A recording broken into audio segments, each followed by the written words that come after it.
our Lord. Mana ada Tuhan mereka disalibkan, Tuhan kita. Kalau bukan Ya, bahasa Inggris benar. ada. Oke ya, Tuhan kita disalibkan. Sekarang pertanyaan saya, ya, kota besar itu apa? Bukankah Yerusalem? Bukankah Tuhan Yesus disalibkan di Bukit Golgota di Bukit Golgota, tapi di kota Yerusalem kan? Pertanyaannya, kenapa di kitab Wahyu tertulis seperti itu? Yang secara rohani adalah Sodom dan Mesir. Kok ribut-ribut masalah Yerusalem? Itu wahyu Tuhan loh ya. Wahyu Tuhan Yesus kepada siapa? Yohanes. Satu-satunya murid yang tidak mati martir. Satu-satunya Tuhan yang menyaksikan di depan kayu salib. Tapi itu apa artinya? Itulah main-main mereka. Kalau udah nubuat yang begitu mau diapain? Mau bantah Tuhan? Bantah. Tapi itu persinya Tuhan kita, iman kita. Itu aja lah yang udah dirubah. Our Lord dirubah menjadi Dear Lord. Yang benar mana? Ya jelaslah Tuhan kita yang disalibkan. Mereka bilangnya Tuhan mereka. Nah, kenapa Alkitab kita mereka yang terjemahkan? Orang Pakistan, ahli sastra Melayu, orang Malaysia. Jadi jangan bangga kita ya. Kemarin, wah kata Allah menang. Ya kalau dia takut dituntut karena dia yang menerjemahkan. Iya. Saya bukan orang pintar ya. Saya menganalisa. Ini nggak mungkin nggak ada nubuat. Makanya saya tanya yang paham Bible. Saya tanya, apa artinya nubuat Tuhan kata-kata begini? Ya, ini coba, ini kenapa ada ngomong Persia, ada ngomong Gog Magog. Lo itu keterlaluan juga itu si Ustaz Somad. Masa dibilang Mesia itu Dajjal? Cobalah. Baca nggak di YouTube-nya itu? Ini keterlaluan. Kenapa? Karena dia megang bukunya sendiri. Makanya saya setuju kemarin. Aduh, benar Bu Monik tidak terjebak. Ya, ranah agama. Kalau ranah agama yang mana? Oh, kita nggak beragama kok. Kita percaya. Karena Tuhan Yesus datang apa? Barang siapa yang percaya, bukan barang siapa beragama Kristen. Di mana tertulis itu? Mohon maaf ya, ini yang menjadi bahasan kita. Jadi ribut-ribut masalah Yerusalem. Tuhan Yesus pesannya dulu apa? Jangan tinggalkan Yerusalem. Ya saya nggak tahu di mana itu, tapi saya pernah baca. Jangan tinggalkan Yerusalem. Tuhan Yesus merasa sedih melihat Yerusalem. Ya inilah kejadiannya sekarang. Sebelum dia naik ke surga loh. Sebelum Tuhan Yesus naik ke surga. Tapi kalau wahyu diberikan kepada Yohanes, itu kan sudah naik ke surga. Itu saja komentar saya. Tapi ini kan baru saya cuplik-cuplik ya. Kalau yang dari awal proses pengambilan keputusan ini mungkin tidak bisa malam ini. Nanti hari Jumat lah ya. Mudah-mudahan hari Jumat saya nggak tahu Pak Paul jam berapa. Karena saya juga harus webinar lagi tuh. Sama KNC. KNC itu kecerdasan Nusantara itu loh. Nusantara cerdas. Itu hari Jumat kita jam 8 Pak Jenderal. Oke, ini karena kita waktunya tinggal setengah jam, lebih baik kita akhiri dengan Pak Laksamana Ponto untuk penutup. Nanti kasih penutup, lalu Ibu Monik penutup supaya bisa leluasa. Mau Pak Laksamana Ponto silakan bagaimana terus kita menghadapi pembohongan publik seperti ini. Ya, salah satu faktanya YouTube saya di take down, padahal dari tadi kita nggak YouTube saya yang sebelumnya saya lebih ngeri bicaranya. Yang tadi kita bicara data-data belum gubrak-gubrak, memang yang nonton sudah 7.000 lebih. Ya, ini sekarang aja kita pindah YouTube sudah 3,7, tadi sempat 4.000 tadi. Iya. Oke, silakan. Saudara semua di kampung sana pada ngomel-ngomel kok di take down ya. Saya nggak tahu, saya bilang. Ini kerjaan hacker. Kita pindah mau diinfokan ke teman-teman, kita pindah ke Hagios Eropa selama seminggu ini. Ya. Oh, saya lupa kirim ke Pak Jenderal ya. Silakan. Oke, Pak. Kirimkan ke Laksamana dulu biar ngomong dia. Laksamana Sulaiman Ponto itu. Jadi bagi kita sekarang ini, kita harus meyakinkan dulu atau kita bercerita bahwa Israel itu bukan baru sekarang ada di Palestina. Bahwa kerajaan Israel itu sudah ada 1000 tahun sebelum Masehi. Kita tidak perlu lihat dari Alkitab, tapi di situ ada buku karangannya David Charles itu. Nah, karena kalau kita lihat Alkitab, nanti dia akan bilang itu bukan Israel, itu orang Arab itu udah pasti. Tapi kalau pakai David Charles itu sudah jelas. Itu yang pertama. Karena bagi orang Indonesia sekarang ini Israel adalah penjajah.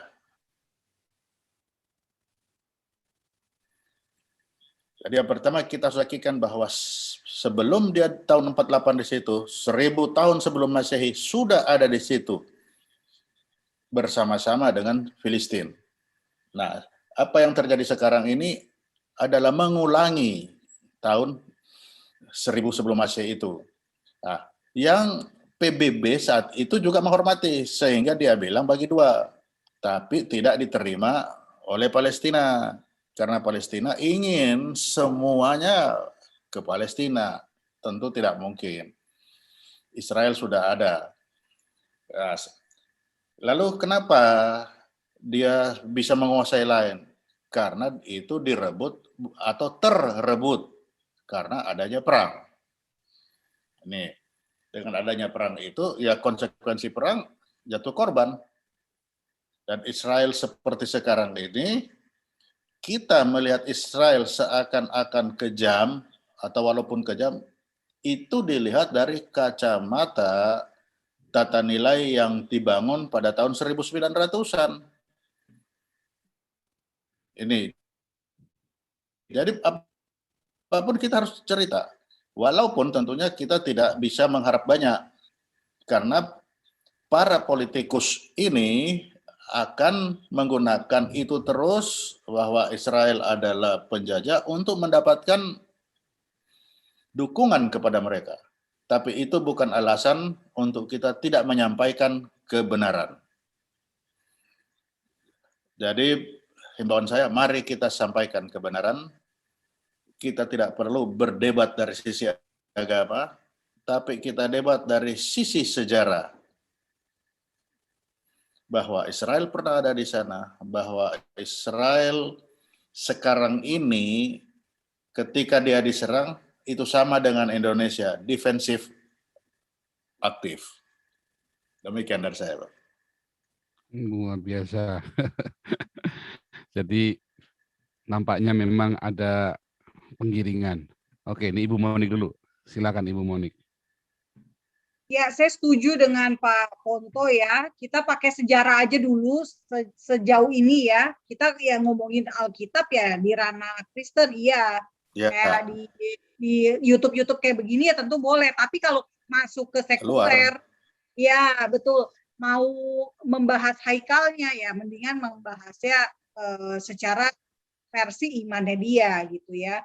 Hati-hati nih, soalnya pasti banyak yang mengincar. Nah, satu hal lagi yang penting juga menurut saya Bapak Ibu, sekarang nih sebetulnya yang saya ingin tanya dari Pak Ponto mungkin ya, bisa nggak sih Pak kita mengirimkan kayak nota resmi mempertanyakan sebetulnya ini Indonesia nih posisinya terhadap Israel dan Palestina saat ini ya Pak, itu gimana? Bisa nggak kayak gitu Pak? Kalau posisi Indonesia itu sudah jelas keberpihakan. Maksud saya Pak dari warga Indonesia Pak, dari kita nih yang ada di YouTube ini, ya, terus kita sudah mengirim surat. Percuma juga, jawabannya sudah pasti. Kan Menteri Luar Negeri sudah mengumumkan bahwa kita posisi sekarang ini adalah posisi keberpihakan.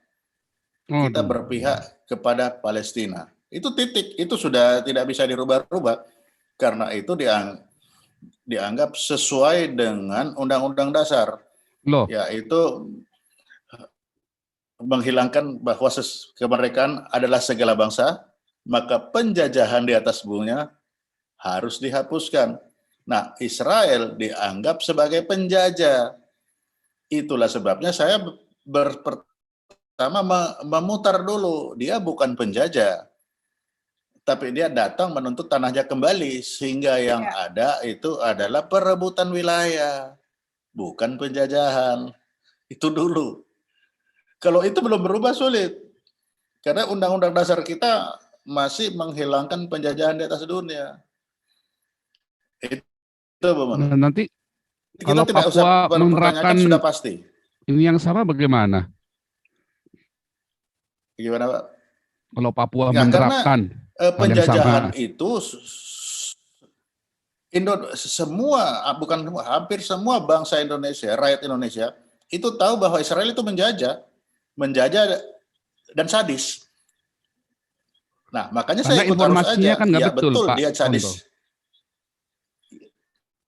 Bukan informasi tidak betul, Pak. Karena memang Indonesia melihat Israel itu kan baru tahun 48. Dia tidak melihat bahwa Israel itu hadir dari tahun 1000 sebelum Masehi. Itu yang diajarkan sekarang. Nah, makanya itu yang harus kita kikis dulu. Bahwa dia sudah ada dari tahun 1000 sebelum Masehi. Sebentar Dan Pak Ponto, saya kalaupun masih dia nggak bisa memahami. Indonesia memahami Israel adalah tahun Israel yang 48. tahun 1948. Ya, Sedangkan sebelum tahun 1988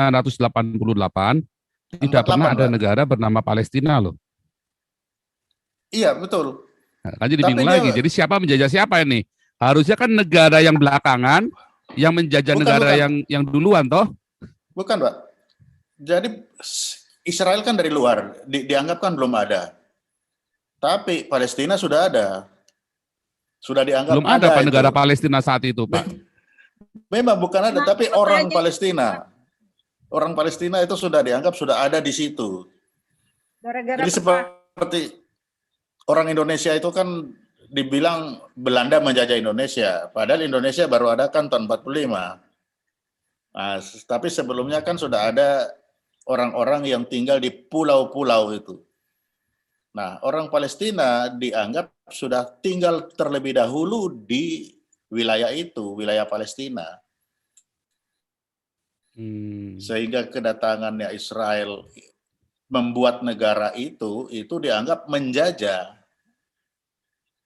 Itu. Jadi kalau kita Padahal lihat kalau dari riwayatnya sejarah kan Aliyah tidak. itu, Pak, sejak zaman Ottoman Turki sendiri pun orang Israel diusir loh, Pak. Itu Setiap tidak kali orang dianggap. Yahudi datang dari zaman Perang Salib diusir, zaman Ottoman Turki diusir, tahun 1900-an pun diusir, Betul. sampai perjanjian Balfour itu terjadi, mereka mau masuk pun ditabrak sama kapal Inggris. Tidak tahu. Ya. Artinya nggak mau tahu Itu dong Pak dianggap Indonesia ini, Pak, bukan tidak tahu, bahwa Pak. tetap Karena informasi ini itu udah tidak mau tahu begitu dia. Betul. tidak mau tahu. Nah, kemarin saya tanya sama Itu yang saya Ibu bilang. Koni ya, sama Dokter Koni Rahakunini kan, mengapa Indonesia begitu ngotot membela Palestina? Dasar apa? Ada dasar apa? Kalau bilang dasar pengakuan kemerdekaan, jelas bukan kan? Karena yang mengakui pertama kali adalah Mesir, bukan Palestina. Ya, Dan Mesir Palestina saat sebenarnya. itu tidak ada peranan apa-apa untuk bisa mengakui Indonesia, nggak ada kekuatan apa-apa. Negara juga bukan, organisasi juga bukan. Nah, itu yang dicekoki kan dan yang diterima, itu yang harus kita lawan. Itu yang diterima oleh rakyat banyak. Cara lawannya gimana, Pak? Cara lawannya? Cara lawannya seperti kita sekarang ini. Seperti yang saya bilang, kita bikin tulisan bahwa kalau kita ikut arus, kalau tahun 48 PBB saat itu kan dibilang adalah partisi, kan? Pemisahan. Ya kan? Artinya apa? Bukan di sana bukan ada yang menjajah, tapi membagi wilayah. Nah, ini yang harus kita publikasikan dulu bahwa itu Israel punya hak yang sama di sana, bukan tidak berhak. Kita di sini bahwa tidak punya hak, dia menjajah. Nah, terus yang kedua, kalau Israel sudah di sana, kemudian dia mendapat lagi wilayah baru, ya karena bukan mendapatkan karena dia ekspansi. Nah, kenapa dia perang seperti itu? Karena perang yang dia pernah alami sebelumnya sama seperti itu. Saya malam itu kan bilang, the winner take it all. Ya, itu Nah, saya itu. setuju. Orang buang dadu di meja, ya the winner takes all. The winner takes all. Nah, kita tidak bisa terima nilai-nilai itu, tidak bisa diterima sekarang. Nilai baru. Nah, Palestina menjual nilai baru ini. Jadi mereka playing victim. Nah, Itu. Sedangkan Israel tidak mau kelihatan bahwa dia punya victim, padahal victimnya pasti sama, ada juga. Tapi dia tidak mau terlihat bahwa saya juga punya victim. Disembunyikan sama dia. Tapi yang keuntungan Palestina Indonesia apa justru Pak dengan membela menjual. Palestina Pak? Menurut Pak Ponto sendiri? Indonesia tidak untung. Yang untung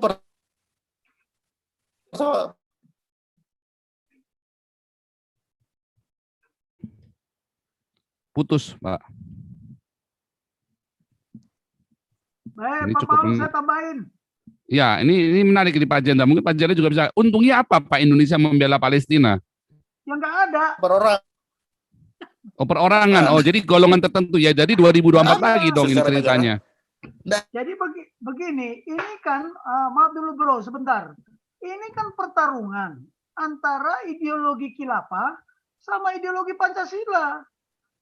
Nah, ditambah lagi, kemarin kan sudah saya katakan, Piagam Oki 72, 50 negara Muslim, solidaritas Muslim, ya kan? Kemudian harus mewujudkan Palestina yang merdeka, membangun. Ya untungnya nggak ada.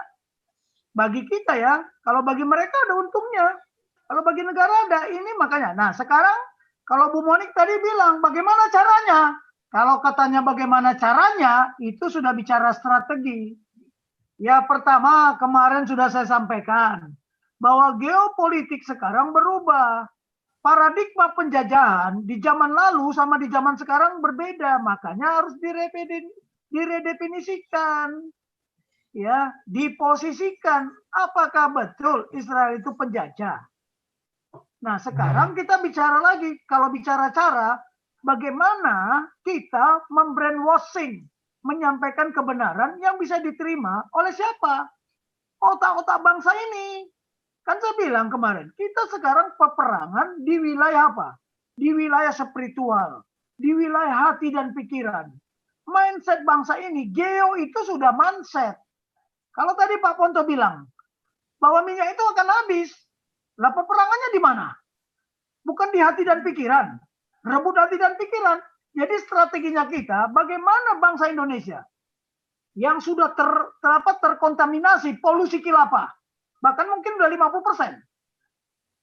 Nah, bagaimana mencuci otak mereka, menyampaikan kebenaran ini? Jadi kalau saya dengan Pak Ponto ini udah satu, karena kita sudah satu doktrin kan, jadi gampang kalau kami ngomong. Yang susah itu yang tidak satu doktrin, bertentangan. Lah coba, paradigma penjajahan di masa lalu sama paradigma penjajahan sekarang berbeda nggak? Maka perlu diredefinisikan. Mayoritas minoritas itu bukan penjajahan. Coba kita buka ya, besok apa sih artinya prinsip-prinsip demokrasi? Itu sebabnya tadi Pak Ponto udah buka juga. Dulu musyawarah untuk mufakat dibuka jadi voting. Kenapa? Karena merasa mereka mayoritas. Oh, pasti menang. Tapi ternyata kan lihat aja apakah Tuhan berpihak kepada mayoritas atau Tuhan berpihak kepada kebenaran. Itu saja, makanya Bhinneka Tunggal Ika, Tahana Dharma Mangriwa. Apa artinya? Sudah. Berbeda-beda tapi tetap satu. Tidak ada kerancuan dalam kebenaran. Jangan dibohong-bohongi. Emangnya orang sekarang goblok apa? Udah tahu semua kok. Nah sekarang ini terjadi peperangan informasi. Hoax dimasukkan terus-menerus. Nah kita juga sampaikan kebenaran terus-menerus. Tapi jelas punya data. Loh, seperti Haikal kemarin di depan mata saya sendiri. Ya tunjukkanlah videonya. Udah di tembok kayak tembok Cina. Datang Bu Monik mau ngomong. Nggak bisa. Nah ini memang sudah by design. Hati-hati kita. Jangan masuk ke bingkainya mereka. Ya, kalau perlu bingkainya dirobek. Gitu loh. Kita kan di frame ini sekarang. By design. Di bingkai. Bagaimana orang-orang nasionalis ini. Pancasila ini dihabisin. Nah sekarang mau lihat. Ini ketika Ahmadinejad menjadi presiden, dia bilang apa? Coba buka visinya. Ratakan. Tidak ada lagi Israel di peta dunia. Kan itu. Lihat. Padahal dia Syiah kalau nggak salah. Ya, tetapi kenapa sekarang Arab, Saudi Arabia itu bermusuhan loh dengan Iran? Nah, yang begini-begini saya bilang di sana terjadi proxy war sama plus itu loh yang paling berbahaya, konflik among the people by proxy. Jadi bukan hanya war saja tapi konflik. Saya kan sudah katakan, kalau war itu pasti konflik, tapi konflik belum tentu war. Sesama orang Palestina, makanya kita sampaikan kebenaran. Apakah Israel itu penjajahan? Itu bahasa intel ya. Bahasa intelijen. Sebelum kita mengisi paragraf satu situasi, Pak Ponto tahu karena kita satu ilmu. Apakah Israel adalah negara penjajah? Kemudian kedua, apakah Palestina yang sekarang adalah Filistin di masa lalu? Nah, ketiga, dari mana itu kata Palestina? Siapa yang menetapkan itu Palestina? Gitu dong. Kenapa dulu Ottoman Empire, kenapa dia sama orang Palestina juga sekarang siapa saja orang-orang yang disebut Palestina di sana yang berkewarganegaraan Palestina? Ini harus dijawab, dan ini saya kan bilang saya nggak ke Israel, kemudian di sana juga nggak ada Atan. Kita nggak bisa tanya kepada siapa kita tanya. Ya orang yang sering berkunjung ke sana. Kalau saya ke sana saya tanyain satu-satu dari mana asalnya ceritanya. Kalau perlu 1 tahun. Nah kebetulan Bu Koni tahu karena dia ada di sana belajar. Nah Bu Koni itu kan pengamat militer ya. Dia juga sangat senang dengan yang begini-beginian.